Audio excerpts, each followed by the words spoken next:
ग्वालियर में रेलवे सुरक्षा बल में सब इंस्पेक्टर की नौकरी दिलाने का झांसा देकर 14 लाख रुपए की ठगी का मामला सामने आया है। 3 आरोपियों ने एक नर्सिंग ऑफिसर की बेटी और भतीजे की सीधी भर्ती कराने का भरोसा दिलाया। दोनों के नाम से फर्जी नियुक्ति पत्र तैयार किए और बदले में 14 लाख रुपए ले लिए। जब दोनों ज्वाइनिंग के लिए बिहार के दानापुर रेलवे मुख्यालय पहुंचे तो पता चला कि ना ऐसी कोई भर्ती हुई है और ना ही नियुक्ति पत्र असली है। पुलिस ने पहले शिकायत पर कार्रवाई नहीं की, बाद में जिला न्यायालय के आदेश पर थाटीपुर थाना पुलिस ने तीनों आरोपियों के खिलाफ धोखाधड़ी का मामला दर्ज किया है। दरअसल ग्वालियर के थाटीपुर थाना क्षेत्र के सिविल डिस्पेंसरी क्वार्टर में रहने वाली चंद्रलेखा सिंह सिविल डिस्पेंसरी थाटीपुर में नर्सिंग ऑफिसर हैं। अगस्त 2023 में मुख्य आरोपी विक्रम राणा अपने रिश्तेदार की डिलीवरी कराने डिस्पेंसरी आया था। इसी दौरान उसकी पहचान चंद्रलेखा से हुई।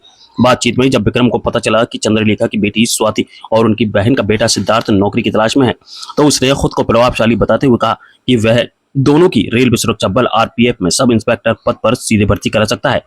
उसने भरोसा दिलाया कि नियुक्ति पत्र मिलने के बाद ही पैसे देने होंगे। विक्रम ने दोनों उम्मीदवारों के लिए 7-7 लाख रुपए यानी कुल 14 लाख रुपए में नौकरी लगाने का सौदा तय किया। इसके बाद उसने स्वाति और सिद्धार्थ की शैक्षणिक मार्कशीट, अन्य दस्तावेज और कुछ खाली कागजों पर हस्ताक्षर भी करवा लिए। कुछ दिन बाद विक्रम ने चंद्रलेखा और उनके परिवार की मुलाकात अपने 2 साथियों अनूप और जितेंद्र से कराई। उसने कहा कि दोनों विभाग के अंदर का काम देखते हैं और भर्ती प्रक्रिया इन्हीं के माध्यम से पूरी होगी। कुछ समय बाद तीनों आरोपियों ने स्वाति व सिद्धार्थ के नाम से जारी कथित आरपीएफ की नियुक्ति पत्र परिवार को सौंप दिए। नियुक्ति पत्र देखकर परिवार खुश हो गया और आरोपियों को 14 लाख रुपए नकद दे दिए। नियुक्ति पत्र मिलने के बाद स्वाति और सिद्धार्थ बिहार के दानापुर रेलवे मुख्यालय ज्वाइनिंग के लिए पहुंचे। जहां वहां अधिकारियों ने दस्तावेज देखने के बाद साफ बता दिया कि आरपीएफ ने ऐसी कोई भर्ती नहीं निकाली है और उनके पास मौजूद नियुक्ति पत्र पूरी तरह फर्जी है। यह सुनकर दोनों के होश उड़ गए। वे तुरंत ग्वालियर लौटे और आरोपियों से संपर्क किया। शुरुआत में आरोपियों ने नियुक्ति पत्र को असली बताते हुए उन्हें गुमराह किया। बाद में जब पैसे वापस मांगे गए तो टालम टोल करने लगे और धमकियां भी देने लगे, जिस पर पीड़ित परिवार ने थाटीपुर थाने में लिखित शिकायत देकर कार्रवाई की मांग की है, लेकिन पुलिस ने मामला दर्ज नहीं किया। तो चंद्रलेखा सिंह ने जिला न्यायालय में याचिका दायर की। कोर्ट ने मामले में प्रस्तुत दस्तावेजों और तथ्यों का परीक्षण करने के बाद थाटीपुर पुलिस को धोखाधड़ी और फर्जी दस्तावेज तैयार करने के मामले में तत्काल एफआईआर दर्ज करने के निर्देश दिए। कोर्ट के आदेश के बाद थाटीपुर थाना पुलिस ने मुख्य आरोपी विक्रम राणा, अनूप और जितेंद्र के खिलाफ धोखाधड़ी, जालसाजी और फर्जी दस्तावेज तैयार करने सहित संबंधित धाराओं में मामला दर्ज कर लिया है। उनकी गिरफ्तारी के लिए संभावित ठिकानों पर दबिश दी जा रही है।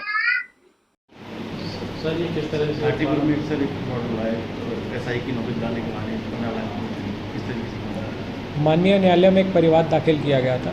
उसी के संदर्भ में माननीय न्यायालय द्वारा एक अपराध पंजीबद्ध करने के लिए आदेश दिया गया है और उसी के कारण कल थाना थाटीपुर पे एक अपराध पंजीबद्ध किया गया है, जिसमें फरियादी द्वारा बताया गया कि उन्हें सब इंस्पेक्टर उप निरीक्षक की नौकरी आरपीएफ में लगवाने के लिए किसी ने भरोसा दिया था और उसके बाद उनको जो है झूठे नियुक्ति पत्र भी दिए गए थे कि आपकी मैंने नौकरी लगवा दी और इसीलिए मुझे 14 लाख रुपए दिए जाएं।